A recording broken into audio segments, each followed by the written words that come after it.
That's right, back Charlie's definitely.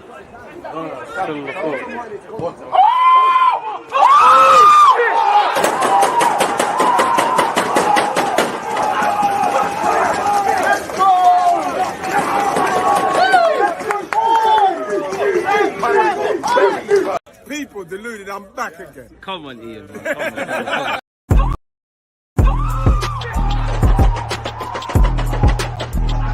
There's always just that active red line. Defenders, I think, is like.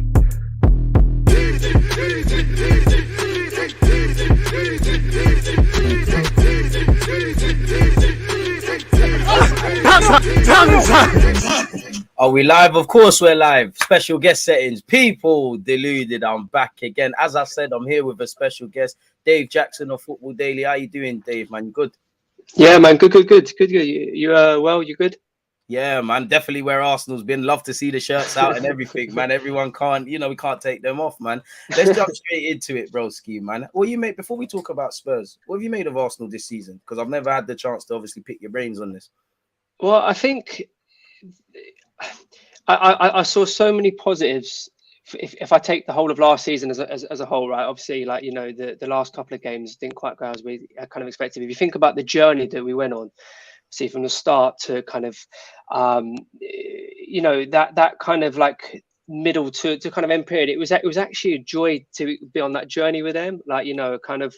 I haven't actually finished the Amazon doc, like the last 20 minutes. I haven't been able to watch it. How you not finished that, man? I ran through that, bro. How you said it was more like I because obviously you kind of know what's going to end up, how I was going to end up. But I remember when I was watching the first, like where it was 6-7 episodes, where it was, it was just like a lot of like joy, like you know what I mean, like I actually love this team again. I've always loved the team. I'm one of the most positive Arsenal fans you're probably going to find. Oh, right? I've seen your videos, man. It's a breath of fresh air, bro. But like, and I'm just really excited, and in the thing that we must always try and remember as well, right? It's still a young team, right? And consistency is going to be the key, right? If we can build on, the when the fixture list was brought out, the first 6-7 games, you would, with due respect, you'd expect them to get the points that they did, but you still have to go and get them, right? You still have to go away, go out there, yeah, and get the points. You know what I mean? Even like that Fulham game, right? Previous seasons they maybe would have dropped points there, right? But they stuck in it. They kept playing that with the way that we want them to play. They were always on the front foot. Even with like the United game, yes, they didn't win. There was slightly kind of like naive in places, but the performance was really strong, and they played in the right way, right? They were positive. They took the game to United. So I've got nothing but I guess I've got nothing but like excitement. It's still a long way to go, but yeah, nothing but excitement at the moment. No. I mean, you echoed my thoughts as well, man. What would you to further kind of delve into what you just said? What would you say has been the most impressive things you've seen this season or on the journey, like you said, if you had to whittle it down? I had no idea that Saliba was going to be as good as he actually was. Like, absolutely. Yeah, I don't think anyone did, man. It's just he's like a 27, 28-year-old. And I don't mean that as just like a cheap comment. Like, he's understanding the way that he's composed on the ball, the way that he seems to have like bring a level of composure to the rest of the defense. And that's almost like a new signing in his own right, man. Well, he basically is really. Yeah, that's not normal. Like he's not a normal player. Like, you know what I mean? And I think if it wasn't for the way that players like Haaland have kind of started the season, I think he'd be getting even more louder plaudits than what he's at. Then kind of obviously within our fan base, he's like the man, right? You know what I mean? But he's just brilliant. Like, and I think what was so great to see as well is clearly there's an actual plan, right? We identified some of the positions that that we were definitely kind of weak on, or weak's maybe not the right word, but we need to kind of strengthen, right? We needed to strengthen them. Obviously, we needed a striker. You can't go into seasons with players like Lacazette. They're just not going to score the amount of goals that we need to if we are going to seriously challenge, right? Amen. And again, Jesus he hasn't just come in and done his job. He's increased the level, and I think back to previous seasons, like we're almost like replacing like for like. Like we it's been a long while since we've had players that come in and elevated the kind of actual team, right? You know, I think back to maybe like Alexis, who kind of came in and like he actually elevated the team and the level that we were playing at. Again, kind of like before your Ozils and your Santi, kind of and your Santi Cazorla. So it was great to see all of the players that we brought in. Obviously, there's still a lot to see for the young Brazilian kid, and obviously kind of like Vieira. But, but like there's every, you know, you look at Zinchenko, like, you know, I thought no one's getting anywhere near that left back spot. But again, even Zinchenko, right, where he had a really great level of like experience to come to that position, and very often I see him playing in centre midfield, so that there's more space for the more forward players like Martinelli and stuff like that. So it's all like none of this stuff has just happened. I really get the sense, and I enjoy like the there's actual tactics behind what we're trying to do. Seeing what Arteta's doing now, really, and the method to the madness, 100%. No, definitely, man. So it's not just. I think there's a lot of times, potentially again taking it back, you know, or like, you know, when we kind of like the end of Wenger's era, and then particularly with what's his name? Yeah, it was almost like we would just put 11 players out and then like just hope that our 11 players would be better than their 11, and I think that the game's may moved on a little bit now, and I think that I actually see Arteta's tactics in action. You know, it's not just him, right? There's other coaches there and stuff like that. So, yeah, obviously, I imagine we'll probably come on to talk about Liverpool game, but it's the first time in a long while I'm actually feeling very confident about this game. And even if they don't quite get the result, I feel like it won't be through. There'll be a certain level of performance. Yeah, it will be. They would have gone out now and come Sunday afternoon 6:30. I'm confident that I'm not going to be too kind of. I guess I don't think I'll be too pissed off. Like either way, right? So yeah. So I'm with you on that, bro. 100%, man. Where are you at with Xhaka? Because he just got Player of the Month. He's always a player that polarizes opinion. I think nobody can knock him. You know, we've moved the corner from obviously the sad incidences earlier on in his career. He's playing well. He's one of the first names on the team sheet on the worst of days. Right now on form, he deserves to be. Where are you at with Xhaka? And do you believe, like, obviously Arsenal fans look at our midfield as an area to improve on, whether that's someone better or levels with Partey and his injuries, or someone that could make Xhaka somewhat a rotation option and do what Xhaka does, but to a significantly higher standard? So my thing with Xhaka, and I really thought this on Saturday, like he's now playing with better players, and by that I mean like he doesn't. I feel there was a time over the last couple of years where Xhaka felt the need to do more than what his abilities were capable of. And I don't mean more than his remit, I don't mean that in a disrespectful way. I mean, like, he's very good at what he does, but he's not that guy that's gonna, you know, constantly grab a game by the scruff of the neck. And now he doesn't need to do that. You know, he can do what he does very, very well, and that's exactly what he's done. Not just this season. I would say for maybe the last 6-7 months, where, like, you know, he's now one of our best players of the last, I'd say, 2022. In fact, definitely. And that's. Again, that's down to having better play, because, you know, if you think about as well the past couple of years, you know, when he was having his you know, some of his lesser form seasons, I just feel like he would try and do too much. He would get himself caught out of position, which means he'd have to do that last ditch tackle, maybe with a sending off or wherever it was, or just do something that he kind of doesn't need to, and would look like silly mistakes, you know. Whereas now he knows what he's doing. He's very confident in what he's doing, and he's playing the best football I've ever seen him in an Arsenal shirt. You know, excelling in that more advanced role. You're right, man. Definitely. So I think it's just that I think he's now got the freedom and the right direction as well. And obviously he's got an ideal partner next to him in terms of Thomas Partey. And also fantastic runners off the ball, right? You know, the forward line now is creating space for him to try and exploit. You know, like that maybe wasn't the case before. So it's all part of a jigsaw, right? You know, I know that sounds kind of like obvious, but it's like you need it all to be working for everyone to look at the peak of their powers, right? You know, if there's one part that's not, then there's less space for midfield, or there's more for the midfield to have to do. So it's all part of the same kind of jigsaw. Yeah. Would it be fair to say Mikel Arteta has found a way to kind of kind of hide the cons to Granit Xhaka as a player and enhance his pros then? Because again, I obviously he has to defend. There are elements of defensively, but you see him higher up the field. And if I play devil's advocate, he weren't alone. There were several, the goal we conceded or the penalty ultimately against Spurs, there were several points you'd agree where we could obviously have stopped that. But Xhaka had a moment where he's tried to probably play a pass you don't need to with Gabriel. So do you think it's fair to say Arteta's found the way to just somewhat enhance the player and kind of shield us away from anything that his critics would use to attack him or say why he isn't good enough then?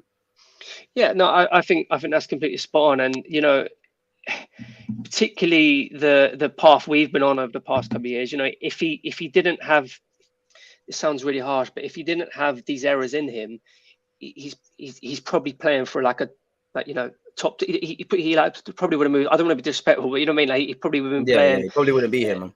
Yeah, exactly. So we just have to accept that. But what Arteta's been able to do, and what Xhaka has done as a person, he's elevated his game as well, right? And you're gonna have to just take these mistakes with a pinch of salt, right? They are going to happen, right? But what he's doing now, and you probably have to give Arteta credit for it. Xhaka is. It's like the good is far outweighing the bad which isn't always the case. And I, as I say, as we were saying, it's not just been the season. I think he's been fantastic for a good year now, and I think he's done a really good job as well with that, because it's a young team, it's a young squad. And the thing I love, the thing that I think gives me the most warmth when I think of Granit Xhaka is not necessarily obviously his goal was fantastic, but it was after we scored the first, it was grabbing that team and going, look, let's do nothing stupid now. If we all know what to do, don't give them a sniff to get back into this game. Just concentrate, do your job, and we'll move forward. And that to me is that's like a proper leader, right? And that's maybe something that that maybe we've lacked over the last couple of years. So for me, that's the more positive side of his game. That was almost needed. Then obviously if he can pop in with the extra couple of goals which he has this season and the odd few assists, then it's almost like the cherry kind of on top. But I really do think he's had a fantastic season so far. You're right, man, and I think the best point you made there is obviously we can talk about his on-field stuff, but it's how he is around the young players. It's the fact that we have a young squad. He's an exception to the rule. He's always fit. God willing, that continues to be the case. And I just think the general point is what I like about Arteta is there's accountability. If one man makes a mistake, I feel in previous years we've kind of hidden behind that, and that would be the story. Whoever's made the mistake, we just get on with it. If we win, we win. If we lose, we lose. But a lot of the things that, and I'd say the basics in any football team at any level haven't been at Arsenal, and Arteta's kind of restored them. And the only sort of mark you could put against it is just purely because we're not in May. Speaking of May, I know you can't, you're not a fortune teller, but do you think Arsenal get top four? I'm not even going to talk about the league title challenge like some are doing, but let's just focus on Champions League, I guess. I think in a season, you often be top four, snap your hand off, and that's completely still the case. I think our first 11 last season was definitely top four quality. The issue we had was the depth, right? We had a few injuries. Partey got injured, left a massive hole, right? I think we have more depth now. I think we are easily within the top four teams in this league. If everyone's fit, easily. And I'll say that without any I'll say that to the as loud as I can be. It's just yes, I think we definitely will. I've said it, yeah. I hope so, man. I hope you took that into existence, and I share your opinion, man. I mean, there's a lot of football this month and a lot of football to play to the end of the year. We don't know what the league's going to look like after the World Cup and what the knock-on effects. But you can only go off what you're seeing. We're playing confident. We're winning games. As we said, everything we want to see, we're seeing. Apart from City, it's open season really for top four. So if we do what we need to do, we should have no worries. You mentioned depth, and I agree with you. I think we have got depth. I think we've got a quality 11, but we've got more games this season and less players. Do you think we need to sign anyone in January? Do you think depth similar to last season where we had to, with respect to El Nene, Holding and Cedric and maybe Tavares, we had to probably rely, they all played their part in us turning our season around, but ultimately we had to rely on them at the most crucial period, which weren't good enough. Do you think we need to buy anyone in January? Do we need to address any areas for you? I think I think we could do with some cover for Saka. I think, like, you know, he played a lot of football. I couldn't. I was convinced when we let Pepe go on loan, there was going to be a replacement come in. You're not alone, bro. You're not alone. The fact I actually don't understand it now, to be honest. Like, you know, and don't get me wrong, you know, if we're bringing someone in, I completely got that move. You know, let him go and rebuild his confidence. You know, still have 2 years on the deal. Come back, he can even have a crack at, you know, like Granit Xhaka, and get back. Because I want nothing more than see Pepe playing well and being in the Arsenal, you know, at least in and around that team. But the fact that we allowed, you know, an experienced player leave and not bring someone in, I think that's an area that kind of like does concern me. I think I'd agree. If Ramsdale gets injured, we could be in a bit of trouble. Because, you know, I agree. I say that in all my live streams. No disrespect to Matt Turner, but I just, from what I've seen, I'm just not convinced. I want to be proven wrong, man. Like, I'm sure you want to as well. You're right, man. Yeah. I think, you know, we've kind of got the defense is okay. You know, see, we've got Tommy or Ben White at right back, but then Ben White can also play centre half as well. Like, you know, we've got the three there, Gabriel, Saliba and Ben White. They can kind of fill in there. And then obviously left back, as long as Kieran Tierney's fit, we've got very, very good competition place there between him and Zinchenko. I think the centre midfield, like, you know, I actually was... when we were linked with Douglas Luiz on last day of like the window, literally last 24 hours of the window. Yeah, I wasn't too gutted when that didn't happen. I feel like that kind of smelt a bit like a panic buy, and I think that's what we've kind of got away from the last couple of seasons. Like we could have easily panic bought a striker last January, and then we would have ended up with Jesus. So I've got a lot of confidence and trust in the kind of player that Eddie wants to bring in, and, you know, and to be able to actually wait for the right player.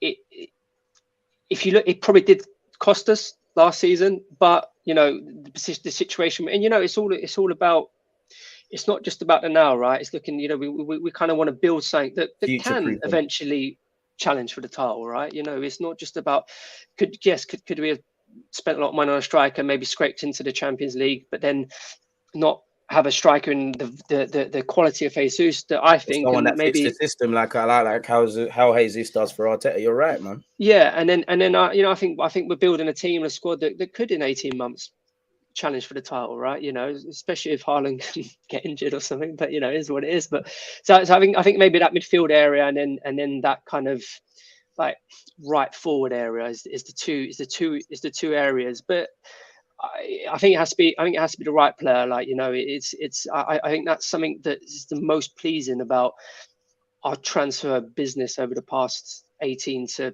24 months. We've identified positions and we've gone and got the right player in them positions. You know, every player is, because even someone like Tavares, right? You know, if we used to sell him now, would make money a profit on him. Finally. Yeah, you know what I mean? Yeah. So, and I want him back in. You know, next he's absolutely flying at Marseille. You know, he comes back and then is even more depth, or as you say, we make some kind of cash on him. So you mentioned it. You mentioned something there. How do you? Because it's clear to see. Obviously, Arteta is showing Arsenal fans, while they could still, you know, we still need to keep it going and things like that. I think majority of Arsenal fans, I say majority because there's always a few that are convinced with Arteta, or if they're not convinced with him long term, at the moment he's the guy. They give him his plaudits. Obviously, it's more difficult to see what Edu's doing because we're not privy and privy to a lot of stuff unless they tell us. Are you convinced with Edu? Because I do. You know, Edu has to take his hand in, you know, the successes, but I feel when things go wrong on the pitch, I look to Arteta, and as you said, I applaud them for not necessarily panic buying, but it just looks to me when it gets to the crunch period of a window and you just kind of hope for him to pull a rabbit out the hat, he's kind of unable to do it. You know, where Douglas Luiz is concerned, even if me and you don't believe in his abilities, maybe if we started bidding and stuff a week before or something, maybe we could have got him. And it's just them sort of things. I feel in the last two windows, which have been good, three if you include the summer before, I just feel it's been good, but maybe not enough, and it's kind of ended on a sour note. Like, I feel the failed pursuits of someone like Rafinha and Pedro Neto. At a point, Arsenal fans were kind of forgetting that, you know, we signed Jesus. He's a bloody good player in his own. So where are you at with Edu? I think Yeah, I'm of the Invincibles generation, right? I'm probably like a little bit, I guess, like the kind of older than you, right? You know, so I'm always gonna have a soft spot for the whole them players. So But mine, man. I think he's doing a good job. I think only issue we had with the transfer window is if we got our business done so early. Like I think like if you would have brought in them 5 players in like the middle of August, then it would have looked like brilliant. We had Yeah, we'd have long-term left him strategy, alone for certain players. Yeah. Yeah, and then obviously in previous windows, like with the criticism is that we why did we not get this done before the start of the season? So I think we had a very, very good window. 100%. The only I think the criticism you could potentially aim at Edu is the almost like the return on investment of some of these players. Like we can't keep terminating contracts. Like that's not a way to run a business, it's not sustainable. right? Yeah, we're gonna be in trouble. I got the rationale behind the 2 big ones, obviously Ozil and Aubameyang, because you can't have that much wages sitting on the bench with no even hope of any progression back into the first team. So it was the right thing. And if you've got a culture that you want to try and kind of spread, you have to have a team and a squad that believes in it. And if you think a player doesn't, then that's you need to flush them out. It's very, very extremely detrimental to your kind of like dressing room. So I think that's the area that concerns me more, rather than the transfer business that he's done, or potentially like the potential lack of transfer business. It's more the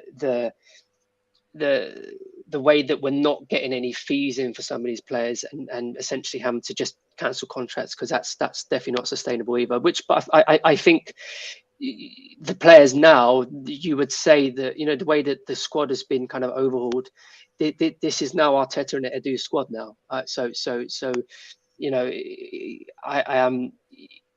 If that's still the case in 2 transfer windows time, then something is seriously wrong in terms of not being able to get any fees back for players or whatever that might be. I mean, that's fantastic, and that's how I feel. I feel Arteta and Edu, they inherited or walked into a club that did have bad practices, in terms of players we buy, as you just said, players we sell, mentality and things like that. Specifically where players outgoing, again, Kolasinac, Ozil, these sort of guys, they're not their signings. It does said, I do have to hold them accountable for giving Aubameyang a new deal, and they couldn't have predicted what happened, but you did give it to him, and then it got cancelled, and we had Willian and people like that, and we've struggled to really move Cedric and Marie off the books. But their kind of hit rate, in relation to signings that have worked and haven't worked have been much better. So I'm prepared to give them the benefit of the doubt. And I hope when the window's shut, Edu began the work to not just obviously in January, but next summer, whether we get in the Champions League, Europa League again, or no Europe in worst case scenario. Where are you at with in fact, before I ask you about our defense, because you made some good talking points, somebody mentioned something of Pepe, and it made me want to ask, what were your feelings on Pepe? Where did it go wrong? Like, what happened, man? Like, I don't know, but yeah. I think it was really strange. I think everyone wanted it to work, didn't we? Like, it just. I think it was just lack of consistency. Like, there would be the odd glimpse, and because he was so talented, man. Yeah, and I think back to the Wolves game last season where he came on and he was definitely like the turning point, but it just wasn't enough of that, and what I would say, he didn't ask to be bought for that amount of money.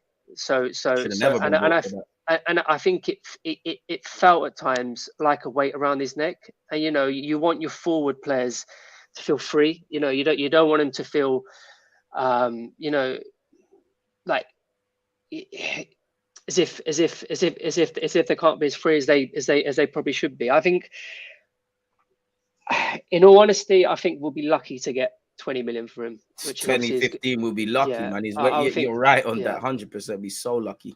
So you hope, because he's not even in the Nice team, is he? He's kind of kept out of that team as well. So that's even more kind of like worrying, because I think their gaffer said he needs to do a lot more off the ball as well, which scares me, because as you kind of said with Tavares earlier, obviously we'd love these players to come back in dream world and do something and be part of the team, but if not, we need that, like, a get out plan. And obviously if you're not playing for Nice, that's a completely now new low. Now Arsenal's one thing, but respectfully to Nice, if you're not playing there, something is wrong. It's a bit like Ainsley at Southampton. What is happening there? And it's not really helping us really. When you think of loan signings, it's probably like young Charlie Patino, Brooke Norton Coffey, and even Austin Tusty at Birmingham that are ringing bells. It's not quite these players, so it's scary because at least for another year or two, Pepe's still on the books really until 2024. Same amount of time as Saliba, Martinelli, and Saka, and there's talk around new deals for them.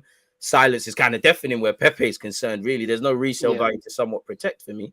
So I think if we get any money, I can just see him going on a free, which is absolutely horrendous. Spend that much money, spend that much money on a player what I would say, I think the door will be open to him when he comes back in the summer. As you said, he just, it's down to him, isn't it? It is like, there's no way Saka can play another 60 games. Like he just can't. Gonna burn the young lad out, yeah. Yeah, plus play every game for England in the World Cup. He can't, so there's just when he had his opportunities last season, he never really grabbed them. He didn't grab them with both hands, yeah. Yeah, he's maybe a player that suffered from not having European football because he didn't have that kind of platform to show what he could do. But even in like the league, it's not like he didn't start games last season. So yeah, I think it's just I just wanted it to go a different way. So yeah. And it's sad because, when you look at him, in terms of just raw ability, and it's testament that ability is not everything. I don't think there's many players that have more natural ability than him. Personally, I don't feel Arteta, it's not Arteta's signing, so you don't really have to play him. But I don't think Arteta, rightly so, I'm not criticizing Arteta for not being convinced in him, because I don't think it's how good Pepe could have been. On his day, there was times where he used to kind of save our season last half. I just feel at his worst, Saka at his worst, you're probably going to get a 5 or a 6. Pepe is either going to be 20 million out of 10, anonymous the other day, and I don't think you can trust him defensively. And I think Arteta it's not necessarily if you can beat 10 players and slap it top bins. It's more what you're giving throughout the whole consistent night. And I just don't think he ever really did that. And I can't blame Arteta because Saka's made that his own. Martinelli's come into his own. Unfortunately, Smith Rowe is now injured, but left wing was his. We're talking about bringing in another winger, so it's a massive L. And as I said, dream world, and you said as well, hopefully he gets reintroduced and things like that. Probably not. Moving on to defense, though, I wanted to ask you on a couple of players. Now, we've spoken about Saliba. First, I want to start with Zinchenko and Tierney / Ben White and Tomiyasu. Where are you at with the fullbacks? Because God knows what Arteta's thinking. You can't really drop them at the moment. Tierney, depending on Liverpool, I'd probably get Tierney in, but I don't want to drop Zinchenko. You almost wish you could play 12, 13 players, mate, if I'm honest with you. Where are you at with the fullbacks? So I think if Tierney was fit, he would be my left back. I think there's times with Zinchenko offers so much going forward, not just down the left either. He's always an extra man in midfield, which then frees up space elsewhere on the pitch, which again comes back to that jigsaw. But I think Tierney's a very he's just an amazing left back. You know what I mean? Like he can do both ends of it. So, which sounds very harsh on Zinchenko, because I don't think he could have done any more in terms of his Arsenal career so far. Like he looks a massive part of the team, and even things where he's celebrating whenever we score. Even when he was on crutches a few weeks ago and he's throwing them in the air and things. Exactly. Man, I love it's infectious, the mentality him and Jesus have brought to the club, man. But what I would say is, at the moment, that shirt's Zinchenko, so Tierney has to earn it back, and I love that part of the culture. I love that it's like, nobody's guaranteed the shirt. You have to come and take it, and I don't mean that in a this in like a disharmony to the team. It's like you have to come, you have to show me why you deserve this shirt over one me. Good game's not enough. You have to hold on to that, or you're being on the bench. Facts. Exactly, and that's what I would say about the right back position as well. Like, if you'd have said to me, I think Tomiyasu was fantastic last season. I thought, he's going to be right back for the next few years, definitely. But again, Ben White is done. He couldn't have done any more in that position this season. I think it's his shirt. Exactly. Really. Yeah. So it's his shirt. Someone's got to come and take it from him, right? So, and obviously the two centre halves, they're starting to build something. Now, the thing about Gabriel, I know there's your time. Man. Like, where are you at with Gabriel? Because he's, for me, starting to become a scapegoat. Like, there is the mistakes. I do think he needs to iron them out or more space out the mistakes. But he's been bloody good. I just think his problem is he's not doing what Ben White's doing. He's not as gracious as Saliba. But I love Gabriel, man. I know he makes mistakes, but I think he's been good this year. But I can't get past the moments. Where are you at with Gabriel? I do think people are forcing it with his form. I really, really rate him. I think I love how kind of like aggressive he is. Same. Like I saw a clip on Twitter earlier where like Pablo Mari versus Lukaku, and I just remember them days. We just like he's just getting. I remember that game vividly, man. Vividly, bro. With the thing you would say like Gabriel, he's not gonna be bullied, right? You know, and yes, he may have the odd mistake in him, but he's on his days different gear, and I think but he's young. He's for a centre half. He's still very young. 23, right? 24. He's still a baby in them terms. So it's not his fault that Saliba's he's just unreal, like in terms of his development and stuff like that. Facts. I think I'm like a big fan of Gabriel. I think you know, obviously gave away the pen on Saturday, which, you know, on another day that could have cost us a lot more. But facts. And it's the same with like the Fulham game where that silly mistake, but then he goes up the other end and scores the winner. Like it's mentality monster, man. And it's that thing where like we're in the position where we didn't have Champions League football, where we can't afford to go and get a player that is already at that level. So we have to be prepared to have the level of player maybe a little bit below, but they're going to make a mistake and mold them into that, yeah, and create that world-class player that they can then become on, and they will elevate the whole team. So that's something we just have to accept. And the fact we can attract players like that without being in the Champions League is testament to the club, you know, and the great history that we have, and the class that come before it, you know, Mr. Wenger, Henry, etc. You know, and that's basically just the way it is, and so I know it's something. When I see kind of like a Gabriel, I always think like Laurent Koscielny, right? He became one of the best players to his time at Arsenal. Good example. He became one of the best players in the league for like 6-7 similar years. Sort of profiles, aggressive, like to step in and stuff like that. My sort of centre backs really. But when he first came, you could see it. He was going to become, but there was the mistake in him, and that's the same with Gabriel. But you have to just accept that, and you know, because if he didn't have that, then he's playing for Madrid at this time. You know what I mean? It's all whatever, right? You know, but our aim needs to be, how do we become Madrid? You know what I mean? And we're going to do it with players like Gabriel. But we have to also accept that there's going to be the odd mistake, and you know, against Fulham, he got himself out of shit, and that's the mentality and the culture we want to try and grow at Arsenal, and that's the bit you're so kind of like encouraged and excited about with this current team. Facts. If we speak about some wingers that are currently at the club, obviously it's Europa League. It's a chance to, well, we can't do a full rotation. We don't have the squad. But, you know, the Marquinhos, the Nelsons. Where are you at with Marquinhos and Nelson? Because Arteta kind of talked up Nelson today. He kind of basically said, listen, he's got ability. He's here. When I play him, he kept saying the pitch, on the pitch, on the pitch. And for me, that tells me I'm going to give you a chance. It might not be today. It might be next year. But when it comes, take it. You saw what Eddie, Smith Rowe, Saka, all of these guys have done. Martinelli now since pre-season. Where are you at with Reece Nelson? Because out of him and Ainsley and them people that won the peripheral, I badly want him to make it, man. Yeah. But, you know, the way we're going, we can't, it's not that we can't wait for people. We kind of, you know, you kind of need to show up now, or, you know, your story at Arsenal might need to, you know, conclude really. I think the Europa League is absolutely key for him to not only do well in games, but impose himself in games. Because that's a great talking point. You know what I mean? And I think there is no better example of this than Eddie Nketiah. I was ready for him to go. I was like, right, I think we all were, and he looks towards the tail end of last year. He looked a lot better. I think everyone was really, but he seems to pull his socks up and got on with it.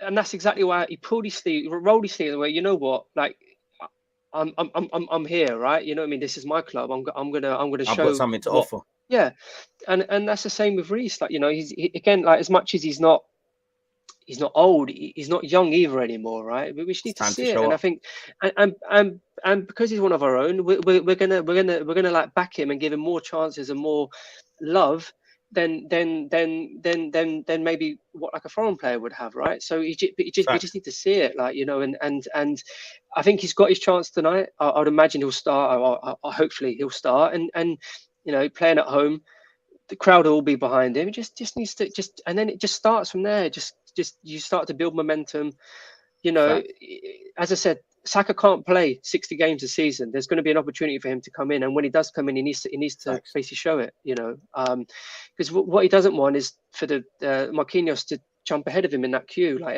Reece should be saying, look, when you've played me, I've done well, I've scored, I've got an assist, or whatever it might be, so that when we need to rotate Martinelli or Saka, he's the first one, and nobody can do that other than him. You know, and there's no better example than Nketiah. You've got a drink now. Yeah, exactly. And there was no better real world example than Eddie.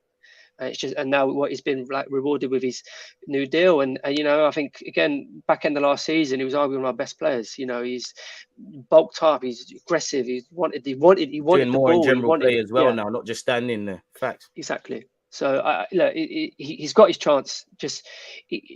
The key, though, I think, is when you get your chance, is not to try to do too much. Just do the good things right, build on it, momentum will come, confidence will grow, and you know, don't want to sound too arrogant, but we should win tonight. You know, and this is his chance to show.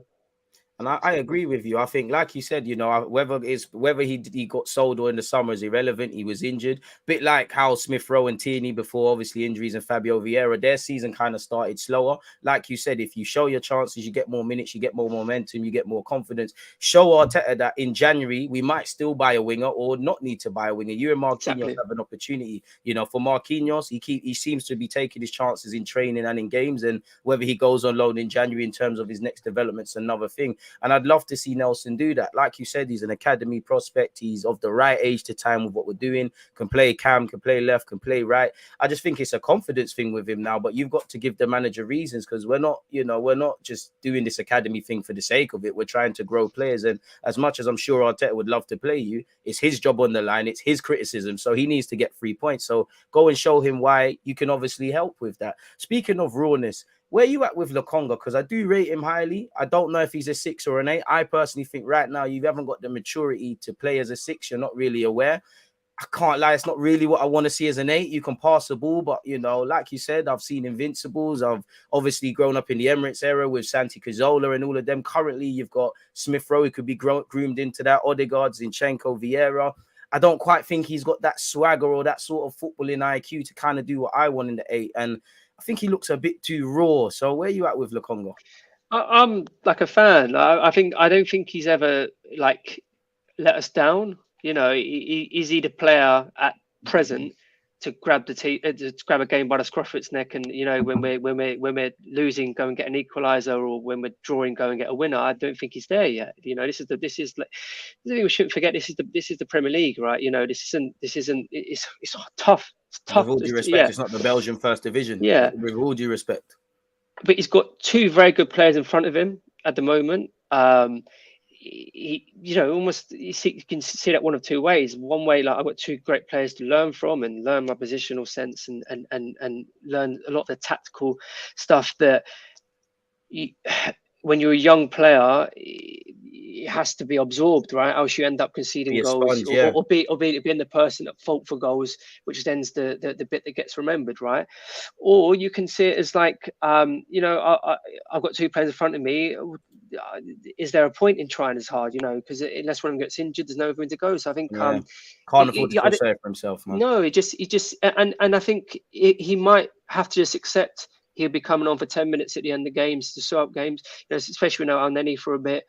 And he's just going to have to do that. And in that 10 minutes, he's going to have to play as well as he can. I think he has a very, very bright future. I really do. I know there's a link, like a swap deal with Juve. I think that. Yeah, for Locatelli, I don't really buy that personally. Yeah. I think he's got to stay there. He's got to do well in the minutes that he is given. Do well in games like tonight. Show that he's ready if one of them gets injured. You know, but I would find it strange if he was to start to attract some kind of like criticism, because I think he's young. He's not the finished article yet. He's never let Arsenal down, I don't think. And I think he's got an extremely bright future. I'm with you with that, man. And that's the thing. It's like, I do think people just see, especially when Saka's gone and done it, they think that's, rather than an exception, you know, they think that's the rule, and it doesn't work like that. Obviously, Eddie Nketiah, if you look at his season in the Premier League, in all comps last season and stuff like that, it's not really that impressive. But we all know, we kind of count it from when he started getting his starts. On the topic of Eddie and Jesus, do you think that's enough firepower for what we're trying to do? I remember in the window when I was doing a few shows, that was the area I really wanted us to try and get. Just have one more decent body in there. Would it be a striker or a winger or someone able to do kind of everything for you, or just what? It's a bit tricky, right? Because you need a player that's going to sign for you in the knowledge that you're not first choice, and you're gonna have to do an awful lot to get into that, you know. So I think it was the right move to send Balogun out on loan, but he's doing all right. I think, you know, maybe we just, I don't know if we've got something in the deal where we can bring him back in January. I doubt we have. I'd probably. Would you? Definitely. If you could. Well, I don't know. Like, I think it all depends where we're positioned. But, you know, I read something this morning, that in the French league, there's only Mbappe and Neymar to score more goals than him. He's in great company there, isn't it, really? Like, what more can a striker do? Like, you know, in terms, so I think with Balogun it was quite a strange one, because obviously we'd heard a lot before last season. Obviously, he gets chucked in at the deep end against Brentford. Yeah. Unfortunately, I was there at that game. It wasn't. Oh wow! I don't envy you at all, mate. It basically wasn't the pretty, but that wasn't. You could tell there was the whole team that day. Like, you know, they just wasn't at it. You know, COVID, wherever it was, right? And it did look a bit men against boys in that game, you know, for him anyway. But since that, you know, I think he's shown a few glimpses. And again, he's another player that if we'd have had European football last season, he would have played. He would have had more minutes. He definitely would have had more minutes. And he went on loan to Middlesbrough. I think he could be that player, you know. And again, it's like to find someone that is going to want to come to you knowing you're already third choice. Do you kind of want a player there that's ready to accept that as well? That's not the right attitude either. So it's almost like you want a player like Balogun to go, all right, just that seat's mine. Just hold on, I'm like coming. You know, you mean, because we're not having to purchase that player. He's hopefully speaking to Arteta regularly and going, look, I'm scoring. I'm like ready if you need me. Forget about me, yeah. So we would be extremely, extremely unlucky to lose the pair of them to injuries. If that's the case, maybe that's just life. But I think finding that right player it's almost like a needle in a haystack type thing. You know, that it's going to come in, because we're not going to be able to attract a player that's better than Jesus. That's like a fact. You know. Yeah. So to bring someone in just for the sake of it, is that the right thing? Probably not. Like, you know. Especially when we've got players but looking like a Balogun that is hopefully going to be ready when the time is right. So, and then you just want Eddie to try and push him. You want Eddie to try and push him. I think again he's got a very, very difficult difficult job on his hands. But again, the minutes he's had this season, he's done nothing wrong. Like, you know, he's fantastic against Fulham. Yeah, exactly. You know, he listens to what the plan is, you know, which again, if he needs to go and press, he's going to go and press. I think someone like Martinelli could potentially play through the middle if we needed him to as well, and then you'd maybe bring in someone onto the left. So for me, again, going back to what we originally started talking about, like, I think our strategy's been good in terms of identifying weaknesses and trying to strengthen that rather than bringing in bodies for the sake of it. So if it was just going to be a body for the sake of it, I think it's probably not the right thing. But if we identify someone that can come in and actually challenge Jesus, then let's kind of go for it. But I just don't know where that player is in world football, to be honest, especially that we could even afford either. So yeah. Exactly as you said, obviously, if we could scout someone that's better than Jesus, or, you know, able to fight him, and almost a natural byproduct like with Tini and Tomiyasu, is just Ben White and Zinchenko have been so good. It's not that you can't start week in, week out. It's just you've dropped down the pecking order. I would like that. Ironically, I would like someone like Giroud, really and truly, you know. But again, like you said, difficult to find someone that wants to sit on the bench, someone that can link up play. I think Eddie Nketiah and Jesus are a bit similar. If we could just get someone that's a bit of a hold-up man, because you saw against Spurs and Newcastle last season, our problem was there wasn't like a just big lump up there that we could just slap it into and they could get us out. I would like that in the squad. As you said, it's easier said than done. Regarding Balogun, if we have to recall him on loan, then fair play. But one thing I like is that he's just out of the way, really. You know, not many fans are going to be watching Reims as much as Arsenal. He's got the healthy scope to grow. You know, one day he's the wonder kid, next day he's overrated, as it goes with young footballers. So I'm keen to see. And I think if it doesn't work out with Eddie Nketiah and Balogun, which I hope it does, at least we're in a position where we could sell, reinvest. You know, the academy, that's what it needs to do for players for the first team, or like Joe, will it be sold on? And we just simply keep it moving, really and truly. So I can't really be surprised. What have you made of Saka's form this season? Because when you look on paper, I don't think I can defend him when people say he should be scoring more, because he should. But I think he's playing bloody well. Forget the Spurs game. I think he done well against Palace. I think he's been good. He had a good battle against Malanza. I think he's doing well without the goals or assists to match. It's a shame. I believe he's only got one league goal. I think he's ultimately being killed by the overachieving he's done, and just how good Saka has been despite his young 21 years for us, really. And I hope to God Saka, Saliba and Martinelli all commit new deals in the near to distant future, really and truly, man. Really. Yeah, I can't have a bad word said against Saka, man. I just absolutely love him. Like, the thing that is most exciting about Saka is he's not scared to take a player on. And the thing, again, this is all part of, keep going back to the jigsaw, right? If you're a winger and you take your opposing player on, right? Even if they tackle you, then they've got to think about something else the next time you try and have a go. And that's the thing, I say, you keep going, right? So then basically what's happened now over the past 12 months, he now has two players that sometimes even three. Yeah. So, and then when that happens, because I used to see that happen with a player like Robert Pires. I'm not comparing to Pires at the moment. That's not, but like it's comes with the territory, really. It creates more space for other players but just naturally it makes your other players look better because they have more space, more time on the ball, because Saka's dragged the player across, and then that space. So he maybe doesn't have the goals or assists or something, but if you just watch him. Like, just watch him. He's always positive. He's always trying to take a player on. He's always, at the very least, he's trying to whip a ball in, and he never hides. I just absolutely love him. I absolutely love Saka, and I was so excited, like when he started coming through, and just thought, this is it. This is even though some even some of the darkest days over the past couple of years, like he was the shine. He was the hope. That we could come out the other end. So Saka's just star. What have you made of Smith Rowe? Unfortunately, he's injured. As much, it's like having two children. I can't love Saka more than Smith Rowe. They're both equally great in my eyes.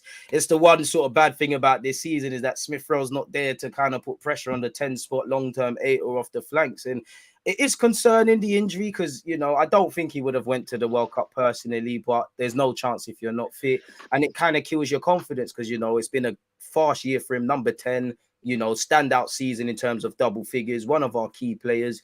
And it's the highs and lows of being a footballer, I guess, but it's got to suck, man. Are you concerned about his injury record and things like that? No, I think with Smith Rowe, like, I think he massively overachieved last season. Like, his output was just even a super sub at points as well. Yeah, I think it's not when you've played as much football as he has for his age. A little breakout, I don't think is the end of the world. Like, and he's clearly got the backing of the club and the manager. Once he's fit, he'll get minutes, he'll get his form back. I've got no doubt about Smith Rowe, and he just needs to try and stay positive. Like, I've got no idea what it's actually like to be injured and not be able to do the thing that you love more than anything else. So it's almost like the mental side of thing, but that's also a part of becoming a great player, right? It's developing that mental side of the game. Yeah, he'll be absolutely fine. Number 10 for the next for as long as he wants it, the next 10 years. So he just needs to Forever, concentrate. hopefully, man. I love that lad, man. So just needs to concentrate on getting fit again, and that he'll get back in that team, no issue. What have you made of our links with? We've been linked with Kante today and Leandro Trossard. Sorry, what have you made of that? Would you take either one? Obviously we probably know it's BS, but in theory, would you take either one? Do you think they could add to the team? Would you be against it? Would you be for it? Where are you at with them two? I think last 10 years, Kante's arguably one of the best players in the Premier League by, but I think it would be the wrong kind of signing now. I think, even on a short-term deal, even on a short-term deal, like he's going to be on big money, he's probably on his, if I'm honest, it's the latter stages as well. Yeah, it'll be on his last big payday of his career. It seems like a bit of a step backwards, despite he's still very, very extremely good player, and he will still start for France in the World Cup. So is what it is. But I think with Trossard, though, is again very, very good player. I think if he's the person that they've identified that's going to come in and challenge, then I'm all for it. He's the right kind of profile. So yeah, I think I would be more keen on him. I don't know. It's a bit strange in this market. I think either player would add depth, which is the issue that we're kind of talking about, right? First 11, definitely Champions League, potentially still some question marks whether or not the actual depth of the squad to take you over a full course of the season. So either one of them players would come in and add value. Are they the right ones? I'm not entirely sure. That makes sense. Where did you want Pedro Neto? Because that's one name I didn't mention. Obviously, I was excited about it. I do think fans were overrating him. I do think he's one of those players that still has a lot to develop. I think he's got question marks over his injuries. Obviously, he doesn't have a strong case of numbers, but Arsenal have been following him since his days of Portugal. So if we've been scouting him and there's scouting notes left behind when Arteta took over, then I was all for it. Would you have been behind that? I was actually really excited when we got linked with him. To be honest, I've seen him play for Wolves, and he looked very. Obviously, I know he had that bad injury, and that's also needs to be taken into consideration. But I think as a player, I think he would have added a lot of value to not just the squad, the actual team. To be honest, so I was definitely quite excited when I saw that we linked with him. Was it the right time to get him now? I'm not sure. He's probably going to be more money in the January window because, you just don't get as much value for money. Time to buy players. Especially if he goes to the World Cup, plays well, that might be an extra 5-10 million. So I would have liked to have seen him, but it was clearly not to be. And, who knows, we might go back into him. We just have to wait and see, I guess. Where do you stand with Tielemans? He was almost the what if. For me in the summer, it felt like a case of when, not if we'd sign him. Obviously, it didn't transpire. Where are you at with potentially bringing Tielemans? Obviously, he's a free agent at the end of the season, probably going to go off to the World Cup. You shine there. You got a whole even more admirers, really and truly, in you. Would you have taken him? Do you think he lifts our starting 11? Do you think he gets in our starting 11, arguably?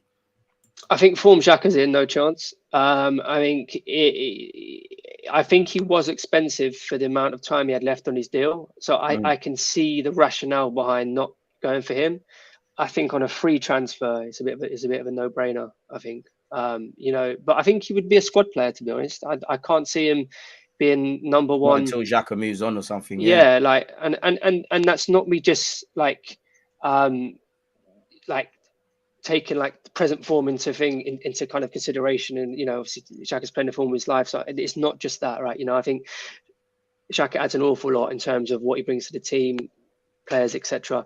I think on a free transfer, definitely take him.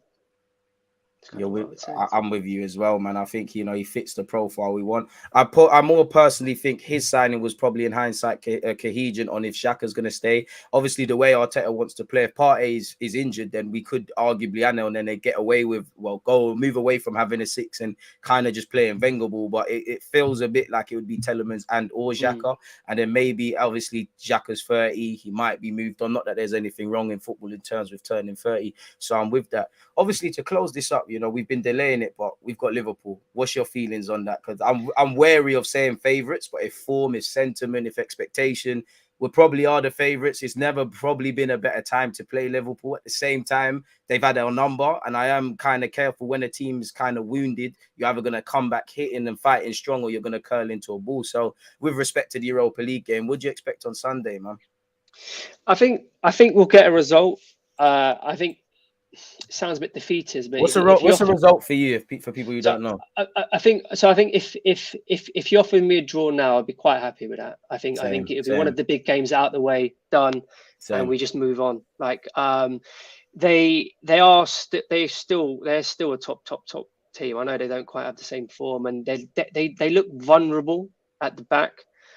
But players like Salah and stuff like that, you know, they are going to click. This is going to happen, right? You know, and we just hope it's on Sunday, right? You know, so if you offered me a draw now, I'd be very, very happy and just take that, move on to the next game. I'm confident we will get a positive result. I am confident we will get a positive result. I was really happy to see Gabriel not pick up that 5th yellow card, because I think that would have that would have really hurt our chances.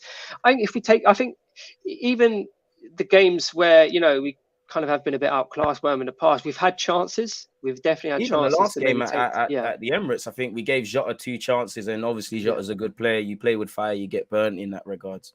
Yeah. So if we take our chances, then, you know, we should.